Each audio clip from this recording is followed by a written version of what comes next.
Earlier this month, I challenged you to beat a game from the current generation. Just a nice little bow on the generation before the next one kicks off.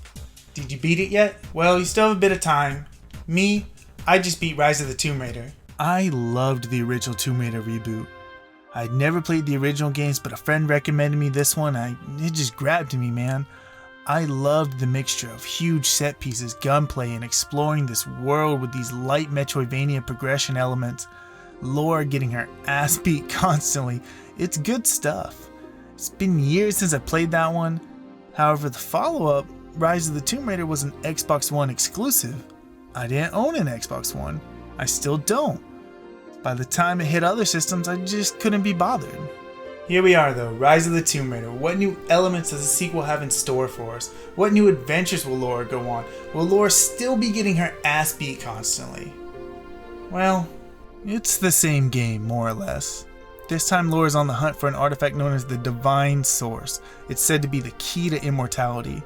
Her father was disgraced by news publications over his fruitless hunt for it, but Laura has found proof that it exists. Now, she just needs to find it. After a quick little jaunt in Syria, Laura finds herself in the frozen wasteland that is Siberia. The majority of the game will take place here. It's a lot of jumping, climbing, shooting, and crafting. You'll explore these larger areas littered with collectibles before running down set-piece infested shoot-bang hallways. Not much different than the first game. Those light Metroidvania elements are still there. In fact, most of them are just the gadgets from the first game. That's kind of my main problem with the game. It's just more of the same. I haven't played the original game in about 6 years, and I still felt burnout playing this. From top to bottom, the game is great at what it does. What it does, though, is what it did before. Another issue I have is the complete lack of value in anything that you find. Everything in this game counts towards 100%, and it will clog up your map. At first it's kind of exciting, like wow, look at all the stuff I can go get. By the end of the game, I actively avoided anything that wasn't on my direct path. It's such a waste of time to go out of your way to get a survival cache that's filled with resources you don't even need, or treasure that gives you XP for level upgrades that mostly feel pointless. Like yeah, you can get the upgrade that lets you booby trap bodies, causing them to explode with poison. Or you could just shotgun everything that moves. Hell, most of the weapons don't feel special either. A new shotgun should feel like a life-changing experience. Here, it's just another shotgun. Upgraded or not, everything is gonna die within seconds anyway.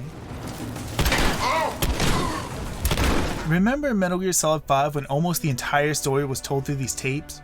It was awful. Rise of the Tomb Raider said, yes, we'll do that too. These tapes are everywhere. Sometimes you'll find 2 or 3 of them a few feet from one another. Usually they contain interesting story beats, explain some history, or just remind you of events that took place 5 minutes earlier. I like them in theory, but my god, there are so many of them. I just want to get on with the game. These things are a total pace breaker. You need to listen to them too. Key pieces of the story are locked behind some of them. If you don't listen to them, you're going to be missing out. I feel like I've been ragging on the game a lot, but honestly, Rise of the Tomb Raider is pretty damn fantastic despite it all.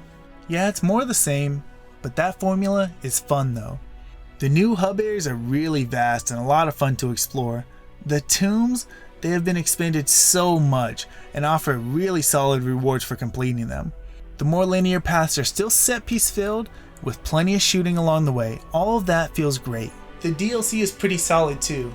With backlogs as deep as Grand Canyons, I tend to avoid DLC, but this one came free with the game, so why not? The Baba Yaga DLC is actually incorporated really well into the story. You'll return to the hub area and boom, it's just there for you. Clearly labeled as DLC, so you can choose to play it or not. You get to see Laura trip balls before fighting a flying witch who lives in a walking house. It's one of the best parts of the game and I highly recommend you play through it. The Blood Ties DLC on the other hand isn't that good. It sees you explore the Croft Manor, which is a nice throwback. Even though I didn't play the original games much growing up, I still spent a fair amount of time in the manor in Tomb Raider 3, so this hit me right in the nostalgia. There's probably a million notes that you have to listen to here, but at least they're interesting in what they reveal about Laura's past and what happened to her parents. Laura's Nightmare and Cold Darkness are more arcade experiences. In Laura's Nightmare, you're in the Croft Manor again, but with zombies. Shoot the 3 skulls and fight the boss to win. In Cold Darkness, you're in Siberia, but with zombies. You see a pattern. plus some annoying puzzles. It's more for those looking to get a high score, neither are anything special unless you're a high score junkie. I do appreciate that you can play as PS1 lore with a big head though. That adds something for sure.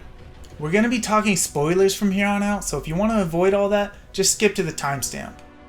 You're not the only one looking for the divine source. A man named Constantine is also looking for it. If they find it first, then I guess your dad will look like a dum-dum forever. Laura's own stepmom Anna wants him to look like a dum-dum too because she betrays you. Also, I think she's dying and doesn't want that? So I guess trekking across the planet for the divine source was worth it to her? That's why we need better health insurance, to avoid stuff like this.